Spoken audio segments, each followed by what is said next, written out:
السلام علیکم دوستو، ہمارے چینل میں خوش آمدید ناظرین۔ آج میں آپ کے لیے ایک اور انتہائی خوفناک اور دلچسپ کہانی لے کر آئی ہوں، لیکن کہانی شروع کرنے سے پہلے آپ سب سے گزارش ہے کہ اگر آپ ہمارے چینل پر نئے ہیں تو ہمارے چینل کو ضرور سبسکرائب کیجیے تاکہ ہماری نئی آنے والی ویڈیوز آپ کو سب سے پہلے ملیں۔ دوستو، بنا وقت ضائع کیے کہانی کو شروع کرتے ہیں۔ آصف اور میں بچپن کے دوست تھے، اکٹھے پڑھے لکھے تھے اور ایک دوسرے کے گھروں میں بلا روک ٹوک آنا جانا تھا۔ آصف تو گھریلو حالات کی وجہ سے آگے تعلیم جاری نہ کر سکا اور کالج لائف کے بعد ایک کرائے کی دکان بنا لی اور اس طرح اپنے گھر کا گزر بسر چلانے لگا تھا، لیکن مجھے تعلیم کا بہت شوق تھا۔ میں نے کالج کے بعد پاکستان کی ایک اچھی یونیورسٹی میں گریجویشن کے لیے داخلہ لے لیا۔ مالی حالات ٹھیک تھے، اس لیے معاشی طور پر کسی قسم کی پریشانی کا سامنا نہ کرنا پڑا۔ پڑھائی کی وجہ سے مجھے اپنے شہر سے دوسرے شہر رہنا پڑ رہا تھا، اس لیے کبھی کبھار اپنے گھر چکر لگتا تو آصف سے بھی ملاقات ہو ہی جاتی تھی، لیکن مجھے زیادہ دیر اپنے شہر میں رکنا نہ پڑتا کیونکہ یونیورسٹی میں پڑھنے والے بچوں کے لیے کوئی وقت نہیں ہوتا، لیکن نالائق بچوں کے لیے فرصت ہی فرصت ہوتی ہے۔ ظاہر ہے اسکول سے کالج اور پھر کالج سے یونیورسٹی کا سفر وہ بچے بخوبی سمجھ سکتے ہیں جو ان حالات سے گزر کر یونیورسٹی تک پہنچے ہوں گے۔ بڑے تعلیمی ادارے میں بچہ صرف اور صرف اپنے شوق کی وجہ سے پڑھ پاتا ہے۔ مجھے خود بچپن سے پڑھنے کا بہت شوق رہا، اس لیے تقریباً ہر کلاس میں نمایاں پوزیشن ہولڈر رہا اور پھر کالج کے بعد یونیورسٹی میں بھی اب میں نمایاں ہی تھا۔ میرے بہت سے دوست یہاں بھی بن چکے تھے، لیکن مجھے ہر وقت اپنے پرانے دوست آصف کا خیال رہتا تھا۔ ایک روز میں کلاس سے واپس اپنے ہاسٹل کے کمرے میں جانے کے لیے ابھی کوریڈور میں داخل ہی ہوا تھا کہ چوکیدار نے میرے ہاتھ میں ایک سفید رنگ کا لفافہ تھما دیا جس پر میرے کمرے کا ایڈریس صاف لکھا ہوا تھا۔ میرے پوچھنے پر چوکیدار نے بتایا کہ ڈاکیہ یہ لفافہ آپ کے کمرے میں دینے کے لیے آیا تھا، لیکن میں نے اجازت نہ ہونے کی وجہ سے گیٹ پر ہی سے یہ لفافہ وصول کر لیا تھا، اور اب آپ کو دیکھ کر مجھے یاد آیا کہ یہ لفافہ میں نے اپنے کوارٹر میں رکھ دیا تھا جب میں دوپہر کی روٹی کھانے اپنے گھر گیا تھا، اس لیے آپ کو گیٹ سے اندر داخل ہوتے دیکھ کر فوراً یہ لفافہ گھر سے اٹھا لایا ہوں۔ چوکیدار کا کوارٹر یونیورسٹی کے گیٹ سے چند فاصلے پر ہی تھا۔ لفافہ ہاتھ میں اٹھائے میں اپنے کمرے کی جانب بڑھ گیا اور تالا کھول کر اندر داخل ہوا اور دروازہ بند کر کے بڑی بے چینی سے لفافہ کھولا۔ یہ ایک شادی کا کارڈ تھا جو کہ میرے دوست آصف کی جانب سے تھا۔ کارڈ پر لکھی تحریر کے مطابق میرے دوست آصف کے بھانجے نعمان کی اگلے ہفتے شادی تھی اور اس نے بڑے پیار سے مجھے اس شادی میں شرکت کی دعوت دی تھی۔ میں نے تاریخ دیکھی تو وہ بروز ہفتہ تھا اور دوسرے دن اتوار، یعنی کہ میں ذرا سی کوشش سے اپنے دوست کے بھانجے کی شادی میں شرکت کر کے دوسرے دن اتوار کو واپس یونیورسٹی پہنچ سکتا تھا، اس لیے میں نے شادی میں شرکت کا فیصلہ کر لیا تھا۔ پھر ضروری کاموں سے فراغت کے بعد میں نے جواب میں آصف کو اپنی شادی کی شرکت کا خط لکھ دیا جو میں نے دوسرے دن یونیورسٹی کے باہر لگے لیٹر باکس میں ڈال دیا۔ دن گزرتے رہے اور پھر ہفتے کے دن کی چھٹی لے کر میں بذریعہ بس اپنے شہر پہنچا اور پھر شام کو نہا دھو کر آصف کے گھر کی جانب چل دیا۔ گھر کے سامنے مختلف قسم کی جھنڈیاں لگی ہوئی تھیں اور مہمان آ جا رہے تھے۔ آصف لائٹس والے ایک شخص کو کچھ سمجھا رہا تھا کہ اچانک اس کی نظر مجھ پر پڑی اور دوسرے لمحے وہ بجلی کی طرح دوڑتا ہوا میری جانب بڑھا اور قریب آ کر مجھے گلے لگا لیا۔ اس کی خوشی دیکھنے والی تھی۔ پھر کچھ دیر ادھر ادھر کی باتیں کرنے کے بعد اور میرے کچھ کام کاج میں ہاتھ بٹانے کی آفر دینے کے باوجود آصف نے مجھے کچھ کام نہیں دیا اور دوسرے دن بارات میں شریک ہونے کی تاکید کے ساتھ مجھے رخصت کر دیا۔ وہاں سے سیدھا میں اپنے گھر کی جانب چل دیا۔ راستے میں چند دوستوں کے پاس ٹھہرتا ہوا میں کافی دیر کے بعد گھر پہنچا اور دوسرے دن بارات میں شریک ہونے کا خیال آتے ہی الماری سے وہ کپڑے نکالنے چاہے جو کل میں نے پہننے تھے۔ شاداب کوچ اس وقت فراٹے بھرتی چوڑی سڑک پر رواں دواں تھی۔ اس میں بہت سے افراد بیٹھے ہوئے تھے۔ میں ڈرائیور کی پچھلی سیٹ پر بیٹھا ان عورتوں کے عجیب و غریب شادی کے گانوں سے محفوظ ہو رہا تھا جو اس وقت چلتی بس میں گانے میں مصروف تھیں، چونکہ اکثر شادیوں میں ایسا ہی ہوتا ہے، اس لیے میں نے بھی خاموشی سے کان گانوں پر لگائے سن رہا تھا۔ ڈرائیور کے ساتھ دوستی ہو چکی تھی، اس لیے وہ وقفے وقفے سے پان کھانے کے ساتھ ساتھ اپنے چند پرانے قصے سنانے میں بھی لگا ہوا تھا۔ رات کے 9:30 بج چکے تھے۔ آصف کچھ کاموں کی وجہ سے گھر پر ہی رک گیا تھا، لیکن اس نے بارات کا سارا چارج مجھے سونپ دیا تھا اور ساتھ یہ بھی بتا دیا تھا کہ وہ ان کے پہنچنے کے 1 گھنٹے بعد پہنچ جائے گا، اس لیے میں بڑی ذمہ داری سے بارات کو دوسرے شہر کی جانب لے جا رہا تھا جو ہمارے شہر سے 70 کلومیٹر کے فاصلے پر تھا۔ وہاں بھی بارات کا بڑی بے چینی سے انتظار ہو رہا ہوگا، یہ سوچ کر میں نے ایک نظر اپنے پیچھے پوری بس پر ڈالی۔ ہر کوئی اپنی اپنی مستی میں لگا ہوا تھا۔ بچوں نے الگ شور مچایا ہوا تھا، کان پڑی آواز سنائی نہ دے رہی تھی، حالانکہ مجھے بہت سے الفاظ شور کی وجہ سے سمجھ ہی نہیں آ رہے تھے۔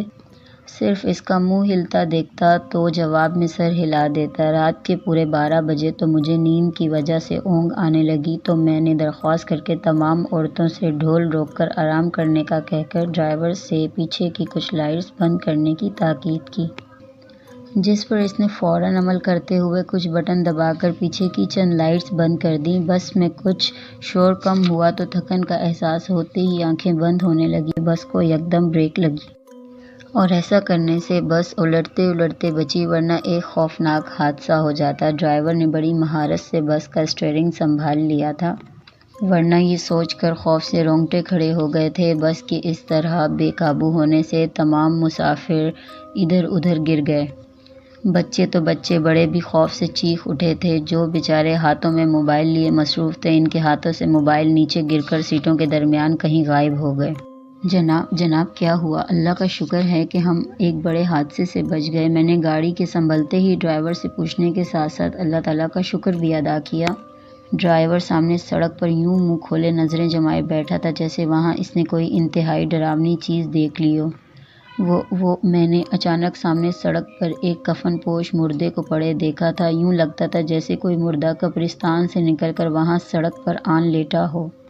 اس کو اس طرح دیکھتے ہی میں نے 85 کی اسپیڈ سے بھاگتی گاڑی کو یکدم بریک لگا دی، حالانکہ مجھے ایسا نہیں کرنا چاہیے تھا، کیونکہ اتنی رفتار سے بھاگتی گاڑی کو اگر یکدم بریک لگا دی جائے تو اس کے الٹنے کا 100% خطرہ ہوتا ہے۔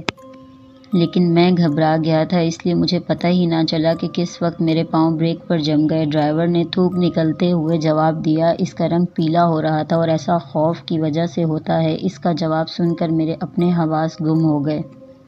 میں بھی سامنے سڑک پر آنکھیں پھاڑے بڑے غور سے دیکھنے لگا، لیکن مجھے وہاں کچھ دکھائی نہیں دے رہا تھا، اور مزے کی بات یہ تھی کہ ہمارے آگے اور پیچھے دور دور تک کوئی اور گاڑی نہ تھی۔ یوں لگتا تھا جیسے کسی نے دونوں طرف کی گاڑیوں کو جادو کے زور سے روک دیا ہو۔ میرے ساتھ ساتھ تمام مسافر خوف سے تھر تھر کانپ رہے تھے، کیونکہ گاڑی کو رکتے دیکھ کر اور اس حادثے سے بچنے کے بعد چند مسافر ہمارے پاس آ کر ہماری گفتگو سن چکے تھے، اور انہوں نے واپس پیچھے بیٹھے تمام مسافروں کو اصل صورتحال بتا دی تھی، اور بچوں کا بھی خیال نہ کیا تھا کہ ان پر کیا گزرے گی۔ ان سب کو یوں محسوس ہو رہا تھا جیسے اچانک کوئی مردہ بس کی کھڑکی توڑ کر بس میں گھس جائے گا۔ میرے کہنے پر ڈرائیور دوبارہ بس کو سٹارٹ کر کے آگے بڑھانے لگا، لیکن اس کی نظریں سڑک کے دونوں طرف سرچ لائٹوں کی طرح سے گھوم رہی تھیں۔ میں بھی محتاط انداز میں اس کے پیچھے بیٹھا تھا۔ اب نیند میری آنکھوں سے اڑ چکی تھی۔ ابھی ہم تھوڑی ہی دور گئے ہوں گے کہ ہمارے پیچھے سے 2-3 اور بسیں چنگاڑتی ہوئی تیزی سے آگے نکل گئیں، اور اس کے ساتھ ہی سامنے سے بھی 2 اور بسیں تیزی سے ہماری طرف آتی دکھائی دیں اور نزدیک پہنچ کر آگے نکل گئیں۔ سمجھ میں نہیں آ رہا تھا کہ اچانک یہ گاڑیاں سڑک پر کیسے نمودار ہو گئیں، حالانکہ کچھ لمحے پہلے سڑک کے آگے اور پیچھے دور دور تک کوئی گاڑی نہیں تھی۔ گاڑی چل رہی تھی لیکن ہمارے دماغ بند ہو چکے تھے۔ ابھی ہم انہی سوچوں میں تھے کہ سامنے تقریباً 50 فٹ کے فاصلے پر ایک عورت، جس نے چہرے پر لمبا گھونگھٹ لٹکایا ہوا تھا اور حاجیوں کی طرح کا ایک سفید جبہ پہنے ہوئے تھی، اس کے ہاتھ میں ایک لاٹھی تھی جس کے ایک سرے پر جلتی ہوئی لالٹین ٹنگی ہوئی تھی۔ وہ اسی طرف کھڑی تھی جس طرف ہم جا رہے تھے۔ وہ ہاتھ کو حرکت دیے بغیر لاٹھی کو مضبوطی سے پکڑے کھڑی تھی، یوں لگتا تھا جیسے وہ سڑک پر لفٹ لینے کے لیے کھڑی ہو۔ ہم سب نے اسے دیکھ لیا تھا، اور ڈرائیور نے اس کے نزدیک پہنچ کر جیسے ہی گاڑی روکی اور نیچے اتر کر دیکھا تو اس بوڑھی عورت کا دور دور تک کوئی پتہ نہ تھا۔ یوں لگتا تھا جیسے اسے زمین کھا گئی ہو یا آسمان نگل گیا ہو۔ ہم سب خوف سے منہ پھاڑے اور آنکھیں پھیلائے اس جگہ کو دیکھ رہے تھے جہاں کچھ دیر پہلے وہ بڑھیا موجود تھی۔ پھر میرے کہنے پر سب دوبارہ بس میں سوار ہوئے۔ رات دھیرے دھیرے گزر رہی تھی، ابھی ہمارا 4 گھنٹوں کا سفر مزید باقی تھا۔ رات کے 12:10 ہوئے ہوں گے۔ جیسے کوئی بہت وزنی چیز بس کے اوپر گری ہو۔ اندر بیٹھے ہمیں یوں محسوس ہوا جیسے کوئی ایٹم بم چھت پر گر گیا ہو۔ اس قدر تیز دھماکہ تھا کہ ڈرائیور نے گھبرا کر بریک دبا دی۔ گاڑی ایک بار پھر رک چکی تھی اور دوسرے لمحے میں اور ڈرائیور دونوں بس کے باہر نکل کر اوپر کی طرف دیکھنے لگے۔ ڈرائیور بس کے ساتھ لگی لوہے کی سیڑھی پر چڑھ کر اوپر کی جانب لپکا اور دوسرے لمحے تیزی سے پھسلتا ہوا نیچے گر پڑا۔ اس کے منہ سے خوف کے مارے آواز نہیں نکل رہی تھی۔ اس کی آنکھیں سیاہ کی بجائے سفید پتلیوں میں تبدیل ہو گئی تھیں۔ یوں لگتا تھا جیسے اس نے چھت پر کوئی انتہائی خوفناک شے دیکھ لی ہو۔ میں نیچے کھڑا اسے اوپر جاتا دیکھ کر خاموش کھڑا تھا کہ اچانک اسے اس طرح خود پر گرتے دیکھ کر گھبرا گیا، اور پھر میں نے زندگی میں پہلی بار اتنی ہمت سے کام لیا کہ ایک ہٹے کٹے ڈرائیور کو خود اپنے ہاتھوں سے سنبھال کر اور کھینچ کر بس کے دروازے کے قریب لایا، اور پھر آواز دے کر دوسرے لوگوں کو بھی بلایا جو اندر سہمے بیٹھے تھے۔ میرے بلانے پر چند نوجوان باہر آ کر میرے ساتھ ڈرائیور کو بس کے اندر لے گئے، پھر اسے ایک طرح 3 سیٹوں پر لٹا کر پانی وغیرہ اس کے منہ پہ ڈالا۔ کچھ لوگ اس کے ہاتھ پاؤں مسل رہے تھے، اور تھوڑی محنت کے بعد اسے قدرے ہوش آیا۔ ہوش میں آنے کے بعد جو اس نے بتایا وہ سن کر سب کی چیخیں نکل گئی۔ اس کے کہنے کے مطابق اس نے چھت پر ایک بہت بڑا سیاہ رنگ کا بلّا دیکھا جس کے منہ میں تیز نوکیلے دانت اندھیرے میں بھی چمک رہے تھے، اور اس کی آنکھوں میں جیسے خون اترا ہوا تھا۔ اس کی جسامت بکری کے قد کے برابر ضرور ہوگی۔ وہ چھت پر کھڑا اسی طرف دیکھ رہا تھا جس طرف سے میں اوپر چڑھا تھا۔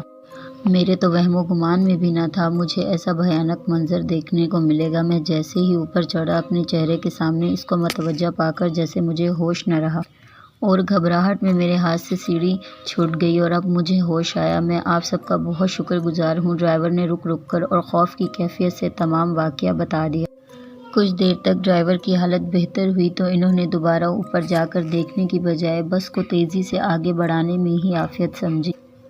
ڈرائیور سیٹ پر بیٹھ چکا تھا اور بس اسٹارٹ کر کے آگے بڑھا دی، لیکن یہ کیا یوں محسوس ہو رہا تھا جیسے بس کے پیچھے کسی نے مضبوط رسے باندھ دیے ہوں۔ بس ٹس سے مس نہیں ہو رہی تھی اور صرف ایک چنگاڑ نکال کر ہی رک گئی۔ ڈرائیور نے بہت کوشش کی لیکن وہ ناکام رہا۔ نہیں، کچھ نہیں سمجھ آ رہا تھا، اور سب سے عجیب و غریب بات یہ تھی کہ اس بار بھی ہمیں آگے اور پیچھے دور دور تک کوئی گاڑی سڑک پر دکھائی نہیں دے رہی تھی، اور سڑک پر ایک سنسنی پھیلی ہوئی تھی۔ دونوں طرف لگے درخت یوں محسوس ہو رہے تھے جیسے دیو منہ کھولے ہمیں نگلنے کے لیے تیار کھڑے ہوں۔ کچھ دیر گزری ہوگی کہ جیسے بس کے دروازے پر کسی نے بڑے زور سے ٹکر ماری ہو۔ یوں لگا جیسے کوئی بڑی طاقت سے بس کے دروازے کو توڑنے کی کوشش کر رہا ہو۔ دروازہ مضبوط ہونے کے ساتھ ساتھ لوہے کا تھا، اس کے ٹوٹنے کا تو سوال ہی پیدا نہ ہوتا تھا۔ لیکن اس وقت ہماری چیخیں نکل گئی جب کچھ لمحوں کے بعد بس کے پچھلے شیشے کے ٹوٹنے کی آواز سنائی دی۔ شیشے کی ساری کرچیاں ذروں میں تبدیل ہو کر اندر کی جانب گر چکی تھیں، جو کہ ان شیشوں میں گیس بھری ہوتی ہے، اس لیے ٹوٹنے کی صورت میں یہ انسانی جسم کو کوئی نقصان نہیں پہنچا سکتے۔ لیکن اس ٹوٹے ہوئے شیشے سے جو چیز اندر برآمد ہوئی اس کو دیکھ کر ہمارے ہوش اڑ گئے۔ یہ وہی خوفناک سیاہ بلّا تھا جو ڈرائیور کے کہنے کے مطابق بس کی چھت پر تھا، لیکن وہی منحوس بلّا دوبارہ ان کے سامنے موجود تھا۔ اس کو اندر دیکھ کر سب مسافر ڈرائیور کے نزدیک پہنچ گئے۔ بچوں کے چیخنے کی آوازوں کے ساتھ ساتھ عورتوں کے خوف سے چلانے کی آوازیں بھی شامل تھیں۔ خود بس میں موجود دیگر مرد حضرات بھی بڑے خوف سے اس کی جانب متوجہ تھے۔ بلّا آہستہ آہستہ غوراتا ان کی جانب بڑھنے لگا، اور دوسرے لمحے اپنے سامنے موجود ایک 9 سال کے لڑکے کو دبوچ لیا، اور دوسرے لمحے وہ اپنے تیز نوکیلے دانت اس کی گردن میں گاڑ چکا تھا۔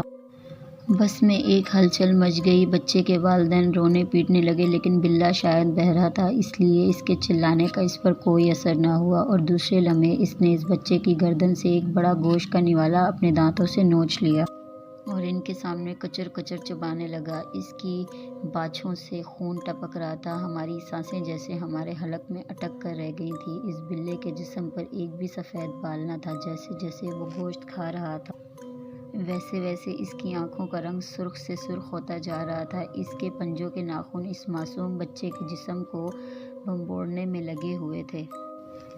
اچھی طرح گوشت کھانے کے بعد اور پیٹ بھرنے کے بعد اس بلّے نے دوبارہ ہماری طرف دیکھ کر گرانا شروع کر دیا۔ یوں لگتا تھا جیسے اب وہ کسی اور بے گناہ کو اپنا شکار بنائے گا۔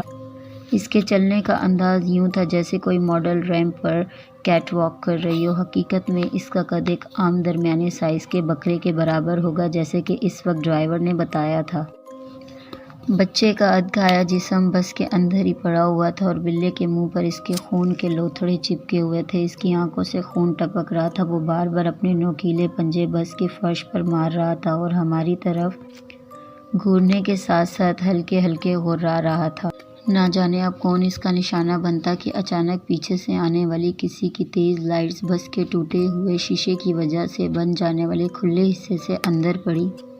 لائٹس اتنی تیز تھی کہ ہماری بس کے اندر کا منظر پیچھے سے آنے والی گاڑی کے ڈرائیور نے بخوبی دیکھ لیا تھا۔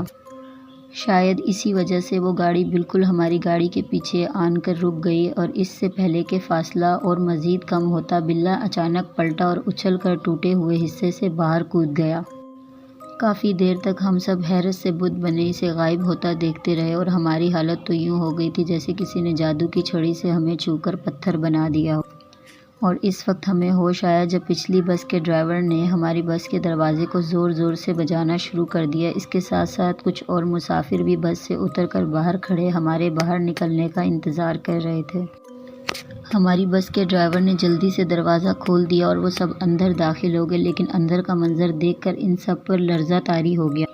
انہیں بس میں معصوم بچے کی ادھکھائی لاش دکھائی دی۔ ہم نے تمام لوگوں کو نیچے اتارا اور میں نے جلدی سے موبائل پر فون کر کے اپنے دوست آصف کو تمام حقیقت بتا دی۔ ہماری بس کے ڈرائیور نے جلدی سے دروازہ کھول دیا اور وہ سب اندر داخل ہو گئے، لیکن اندر کا منظر دیکھ کر ان سب پر لرزہ طاری ہو گیا۔ ہم نے تمام لوگوں کو نیچے اتارا اور میں نے جلدی سے موبائل فون پر اپنے دوست آصف کو کال کر کے تمام حقیقت بتا دی۔ دوسری طرف تمام حالات سننے کے بعد آصف کی بھی حالت بہت خراب ہو گئی اور جس بچے کی لاش بس سے اتار کر نیچے رکھ دی گئی تھی اس کے والدین کی بہت بری حالت ہو رہی تھی۔ ہمارے دلاسا دینے کے باوجود ان کی حالت نہیں سنبھل رہی تھی۔ پچھلی بس کے تمام مسافروں نے ہماری بہت مدد کی۔ سڑک کے کنارے کچھ درختوں کے نیچے کسی مہربان نے ایک نلکا لگا دیا تھا۔ ہمیں اس وقت پانی کی بہت ضرورت تھی۔ ہم نے وہاں سے پانی بھی پیا اور کچھ پانی لے کر بس کے اندر کا فرش اچھی طرح دھو دیا۔ رات کے 2 بج چکے تھے اور ہم سڑک کے درمیان کھڑے اپنی بے بسی کا تماشا دیکھ رہے تھے۔ موٹر وے پولیس بھی شاید کہیں پڑی سو رہی تھی جو ہماری مدد کے لیے آتی۔